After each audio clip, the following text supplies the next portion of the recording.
Welcome back to DS Trucks. In today's video, I'm going to talk about something that every man should be able to do, and even every woman, even women should be able to do this. How to plug a tire, how to fix a tire on the spot. So this is my wife's F-150. She called me on her way to work this morning and let me know that her tire pressure light came on. So I went and checked out the truck. I noticed that this tire only had 25 PSI in it, and I went and aired it up and noticed that there was a nail in the tire. So I brought it back home and I started messing with it. I sprayed some soapy water on it, as you can see already. And there is a little brad nail right there. Hopefully I can focus here for you. There's a little brad nail right there, and it's in the tire. And I was thinking, why not just grab the camera and make a video, because my wife doesn't know how to fix this. And just let's say, God forbid, for whatever reason I wasn't here anymore and she needed to maybe know how to do this, then she could do it with the help of a video like this. Now, why would you even want to know how to do this? Why would you even take on the trouble of doing this when you could just take the truck to a tire shop and they will do all the work for you? That is true. They will do all the work for you. But the one downside is, say you go to Discount Tire and you want them to fix this. How long is that going to take? How much extra work is it going to be just to have someone else do it, if you can just have this ready and be able to do it yourself? So I'm going to set this camera up. Bear with me while I get this set up. All right, so I got you guys in there real nice and close, and I want to show you guys some of the tools that we're going to be using. And we got some side cutters. We've got some slime tire repair tools. Now, these are the really good ones, and if you're going to have these are the ones you want to get, the all metal construction slime tire repair kit. It's going to be hard to punch through the tire with this, and it's just good to have a good set of tools. I also keep a big can of rubber cement, because the little tubes tend to be problematic. Right when you need the little tube, is going to be dried up on you. So by having the bigger one, this is like a lubricant to get the plug into the hole, and it also seals the hole as well. So definitely need that. And I also keep a little container of soapy water in the truck, in the kit, in the pack where all the tire repair is. All this goes into one pack, so everything is in one unit. And then inside that pack, there's also an air compressor, and we will show you that air compressor later. So number one, the side cutter is what we use to pull out the nail, and in our case, it's just a little teeny tiny brad nail. But another thing to notice is the angle that this nail is going through, because you're gonna have to open up this hole and make this hole bigger so that this plug can fit in there. Now, this is a heavier duty plug, so it's going to be harder to put in.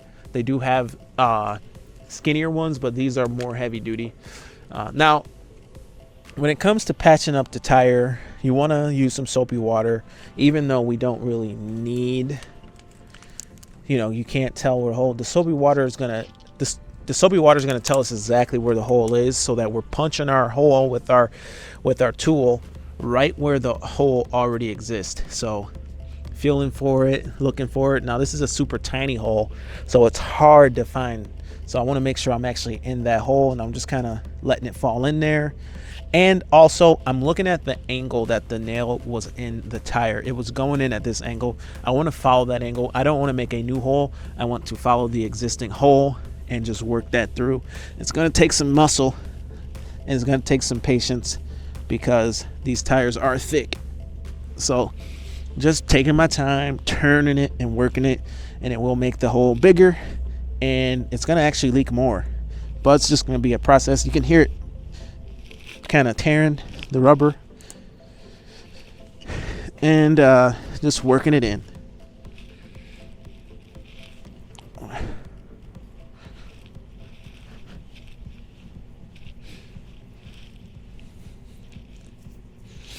Our trick is to have some patience here and just work it side to side. It's not going to happen in an instant. It's going to take some work. It's going to take some time.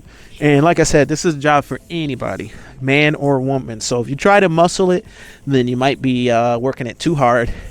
And the point is, it's not something that is supposed to require a ton of muscle. So by turning it and pushing on it, applying constant pressure to it, and just doing it like that, we're able to get this tool through.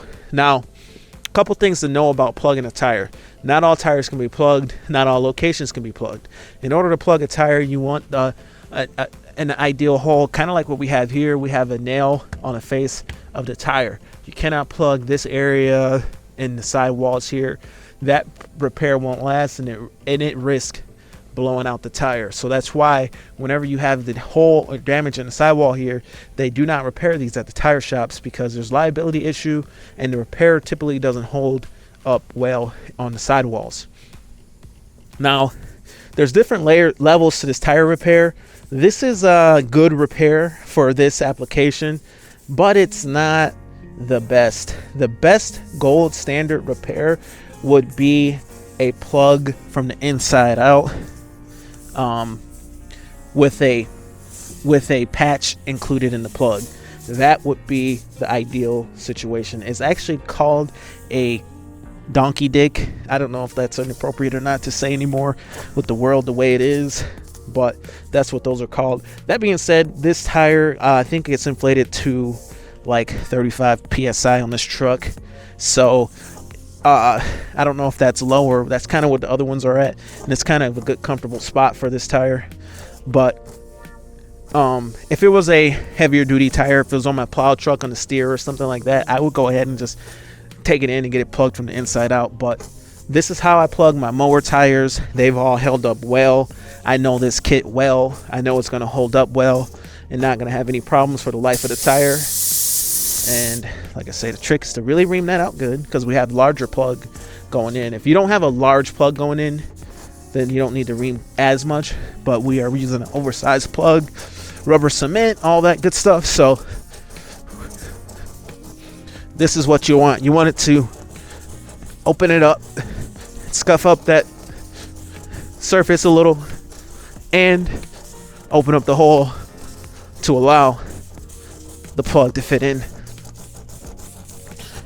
Give it a good ream. Alright guys, so here's a look at the plug going in. This is an extra large plug. The other plugs I'll show you are a little bit smaller, but I like to use these. I've had very good luck with these. Now, another thing we have on hand is our rubber cement, and we are going to coat our plug here in the rubber cement. So this acts as a lubricant to allow this plug to go into the hole easier. Without this, good luck getting this to go in. So this lubricates, and it also seals. So we're gonna make this happen. Tighten up that real tight. Make sure we're ready and reamed. Definitely don't want to get this stuff on the rim. And then the air's going to escape pretty fast, so we're going to have to be quick about it. So I'm going to switch over to my right hand, because my right hand's more dominant. And here we go. Plugging up the hole. Got to work it fast. Giving it a twist at the same time. Now, just like reaming with this bigger plug, it's a little harder to get this bigger plug in. So it takes time and takes pressure and twist in order to get this bigger one in. Now, if I would have went with the smaller one, it would have went in a little bit easier. But like I said, I've had a lot of success long term with these big ones, so I've been a little overkill with them. So like I was saying, give it a twist and it will go.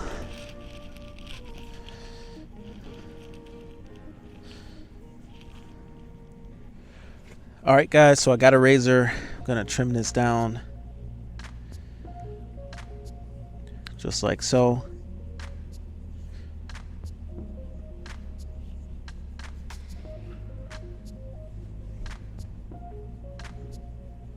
So that there's nothing sticking up. And that's it. That's it, and that's that. All right, so with the plug in, we've let it cure for a minute. I'm gonna go ahead and check for leaks again. And we are good. We have no more bubbles here. So let's go ahead and air this tire back up And yeah, I'll show you guys what I got for that.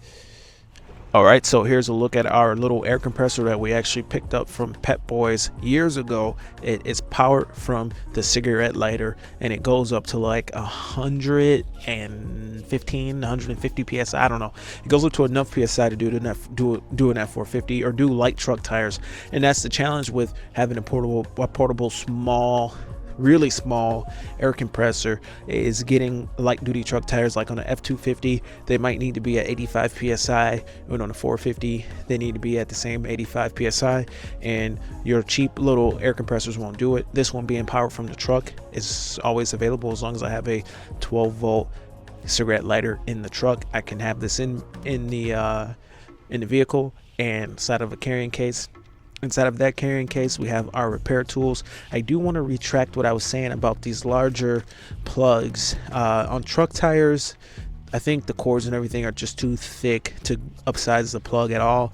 As you saw, we did not get that in, but I was able to get this black one in, and after we got it in, we trimmed the excess off of it with a razor blade so it looked flush and it's not sticking out above the tread, which would cause it to potentially leak, leaving it sticking out. So we got it all sealed up. I'm about to fire up this air compressor and fill this tire up to 35 psi.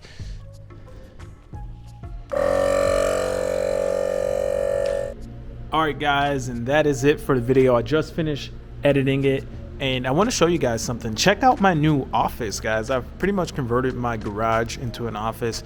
I got new lights up in here. I've got I need to work on my insulation and stuff, but I got a TV for business purposes, and I got a nice heater because it is cold out right now. It is 34 degrees outside, but it's currently 65 in here. I did go around and like spray foam all the cracks and stuff, but I'm still, it's a work in progress, so I'm still working on this. But yeah, I just wanted to show you guys my office real quick and let you know that DS Trucks is open for business. So there's a couple different things that we are able to offer for our trucks. If you need simple wiring done where you want the always hot or key on power outlet on your truck, like how I have on my F450, leave a comment below and we will get in touch, and I can potentially be working on your truck. But anyway, that's it for today's video. See you in the next one. Over and out.